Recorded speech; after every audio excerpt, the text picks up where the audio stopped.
청취자님, 한번 상상해 보세요. 어느 날 갑자기 청취자님의 주거래 은행 지점장이 우리 집 남는 방으로 짐을 싸서 이사를 옵니다. 어우, 상상만 해도 좀 숨이 막히는데요. 그렇죠.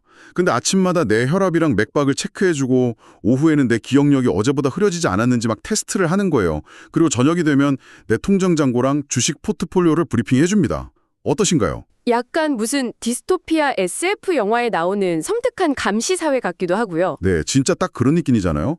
근데 놀랍게도 이게 영화가 아닙니다. 지금 이 순간 서울 한복판에서 실제로 시작되고 있는 가장 뜨거운 VIP 금융상품의 현실이거든요. 자, 이 내용을 한번 풀어볼까요? 네, 듣기만 해도 기묘한 설정이지만 사실 금융권 시각에서 보면 이보다 완벽한 비즈니스 모델은 또 없죠. 돈과 생명 그리고 일상이 하나의 공간에서 완벽하게 통제되는 거니까요. 맞습니다. 그래서 이번 심층 탐구에 함께해 주시는 청취자님 환영합니다.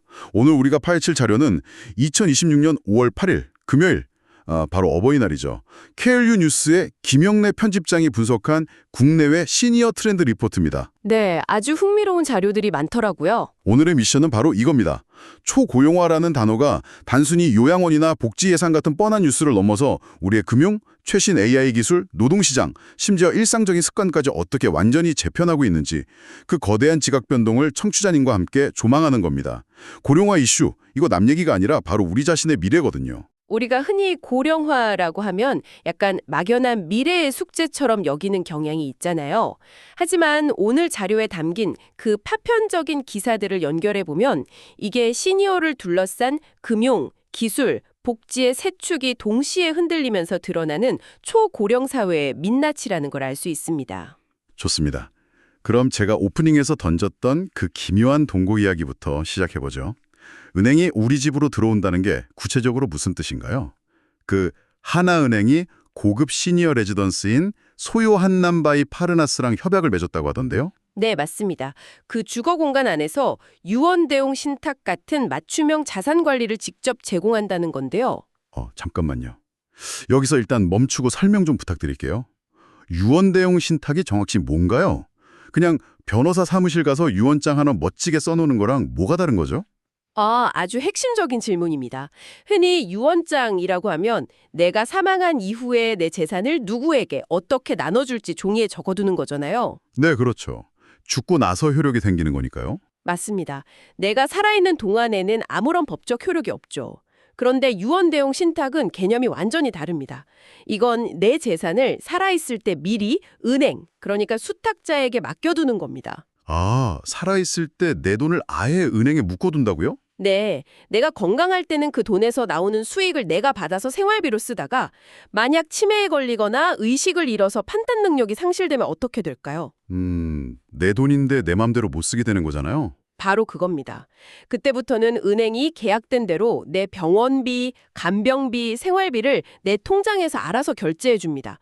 그리고 세상을 떠나면 남은 돈을 지정된 상속자에게 넘겨주는 거죠. 와, 그러니까 예전에는 우리가 아플 때만 병원에 찾아갔다면 이제는 주치의가 아예 우리 집안으로 이사와서 내 통장까지 싹 다 관리해주는 격이네요. 정확한 비유입니다.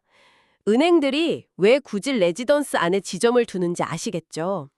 시니어들이 건강하고 판단력이 있을 때 미리 관계를 선점하려는 아주 치밀한 전략적 이유가 있는 겁니다. 단순한 상품 판매가 아니라 아예 생애 동반자가 되겠다는 거군요. 근데 솔직히 좀 씁쓸하기도 합니다. 소요란남 같은 곳은 진짜 그들만의 리그잖아요. 이게 일반 중산층 청취자님들에게도 실질적인 혜택으로 닿을 수 있을까요? 겉보기엔 그들만의 리그 같지만 이게 중산층으로 확대되는 건 정말 시간 문제입니다. 이번 보건복지부 발표를 눈여겨보셔야 해요. 정부가 노인 복지주택 보증상품 도입 계획을 내놨거든요. 국가가 보증을 서준다는 건가요? 네, 맞습니다. 지금까지는 민간 건설사나 금융사가 고자산가들만 타겟으로 삼았다면 이제는 국가가 보증을 설 테니 일반 중산층을 위한 시니어주택 시장도 활성화하라는 강력한 시그널인 셈이죠. 아, 주거랑 금융이 결합된 이 패키지 모델이 평범한 아파트 단지처럼 대중화될 거란 뜻이군요. 국가가 판을 깔아준다니까 확실히 솔깃하네요. 자, 그럼 은행들이 왜 그렇게 서둘러서 시니어의 건강할 때를 선점하려 하는지 그 이면에 있는 거대한 숫자 이야기로 넘어가 보죠. 네, 488조 원이라는 숫자 말씀하시는 거죠? 맞습니다. 2050년이 되면 치매 환자가 관리하게 될 자산 규모가 488조 원에 달한다는 진짜 충격적인 전망이 나왔어요. 청취자님, 488조 원입니다. 상상이 가시나요? 어마어마하죠. 이걸 좀 더 큰 그림과 연결해 보면요. 치매 문제가 이제 단순한 의료나 돌봄의 영역을 넘어선 겁니다. 대규모 자산관리 공백이라는 금융과 복지의 교차점이 되어버린 거죠. 와, 청취자님, 당신이 평생 안 먹고 안 입고 모은 자산이 하루아침에 내 기억과 함께 허공으로 증발할 수 있다고 상상해 보세요. 섬뜩하지 않나요? 최근에 치매 환자 골드바 실종 사건도 있었잖아요. 맞아요. 인지 기능이 저하되고 나면 자산을 보호하기가 현실적으로 너무 어렵습니다. 그래서 발병 전에 미리 사전 설계를 해두려는 수요가 지금 폭발하고 있는 거고요. 국민연금 부산본부에서도 선도적으로 치매 안심 재산 관리 제도를 도입하겠다고 나선 상황이죠. 공공기관조차도 치매 발병 이후의 자산 관리를 개인이 아니라 제도의 영역으로 끌어안아야 한다고 보는군요. 결국 내 돈을 잃지 않으려면 시스템에 묶어두는 것도 중요하지만 애초에 내 인지적 예리함을 잃지 않는 게 최고잖아요. 네, 맞습니다. 사회적 연결을 유지하고 뇌를 계속 써야 하죠. 그래서 최근 시니어들이 선택한 가장 뜻밖의 도구가 등장합니다. 바로 AI입니다. 어버이날을 맞아서 오픈 AI와 데이원 컴퍼니가 50대 이상을 대상으로 챗GPT 실습 교육을 진행했대요. 근데 한 참가자분의 소감이 진짜 압권이었습니다. 손주한테 안 물어봐도 된다. 아, 그 멘트 정말 인상 깊었죠. 여기서 매력적인 지점은 한국의 고령 인구가 이제 디지털 소외계층이 아니라는 겁니다. 오히려 글로벌 빅테크 기업들의 핵심 타겟으로 전환되었다는 점이죠. 와, 그 경산시에서 개강한 시니어 AI 동화교육 사례도 너무 좋았어요. 내 인생이 동화가 된다.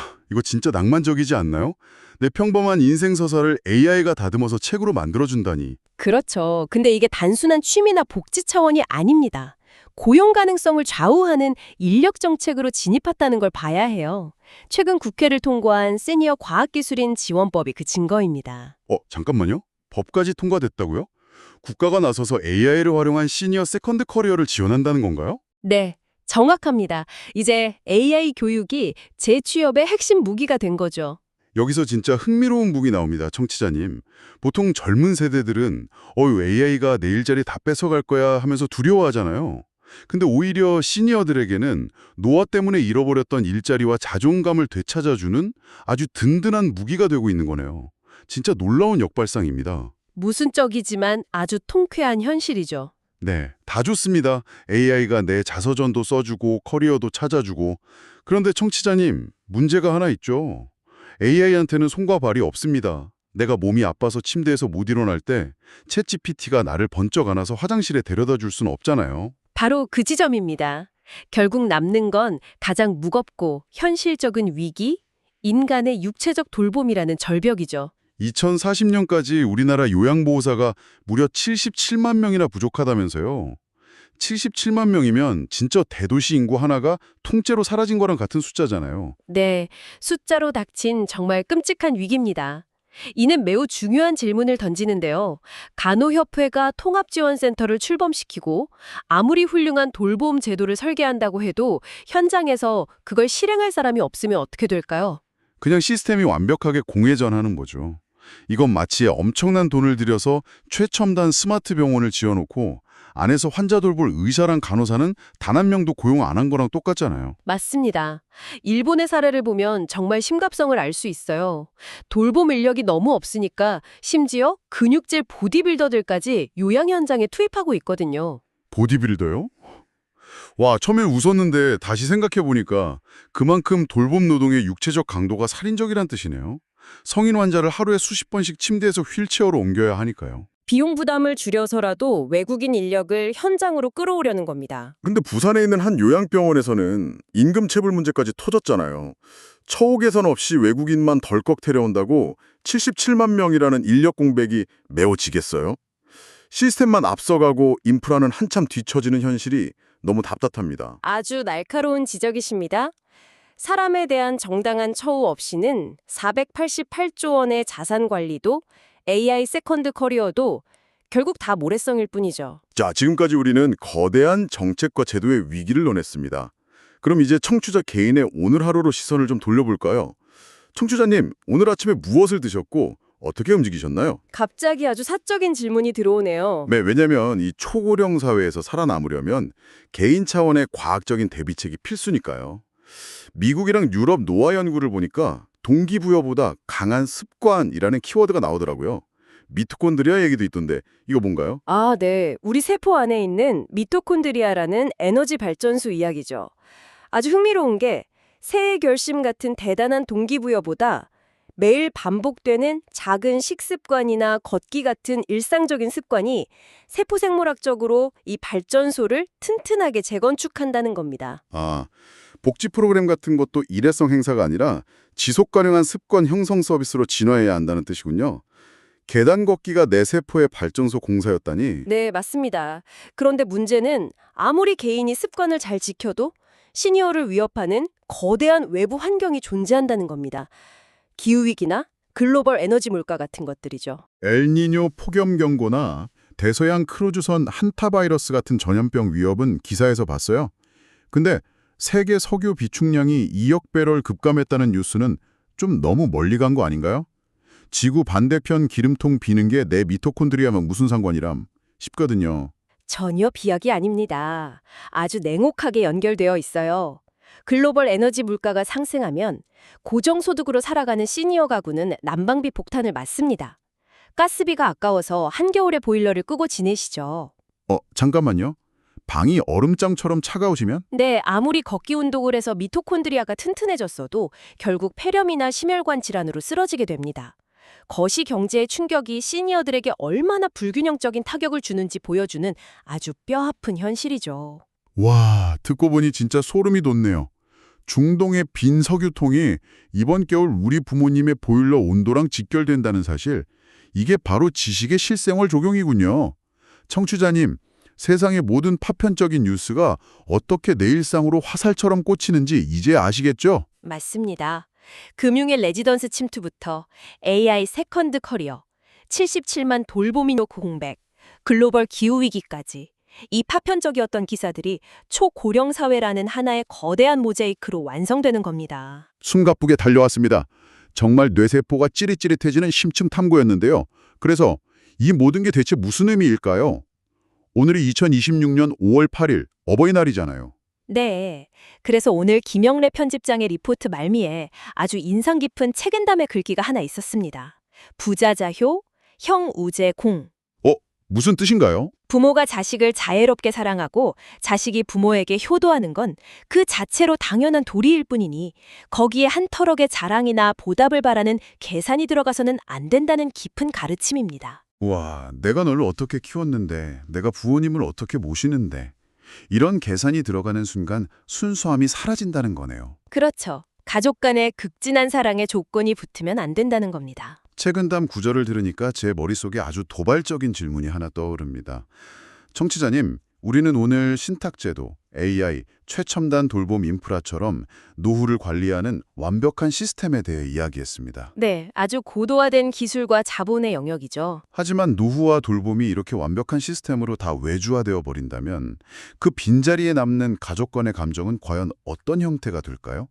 어쩌면 완벽한 시스템이 오히려 우리가 부양의 무거운 짐을 벗고 서로를 순수하게 사랑할 수 있도록 해방시켜 줄까요? 그럴 수도 있겠네요. 아니면 밥을 떠먹여주고 아픈 다리를 주물러주며 부대끼던 그 날것의 공간마저 사라져서 결국 가족마저 길 위에 남처럼 멀어지게 만들까요? 청취자님, 기술과 저분이 우리 삶의 마무리를 통제하는 이 거대한 변화 속에서 과연 우리는 어떤 마음의 광양을 가져야 할지 스스로 한 번쯤 질문해 보셨으면 좋겠습니다.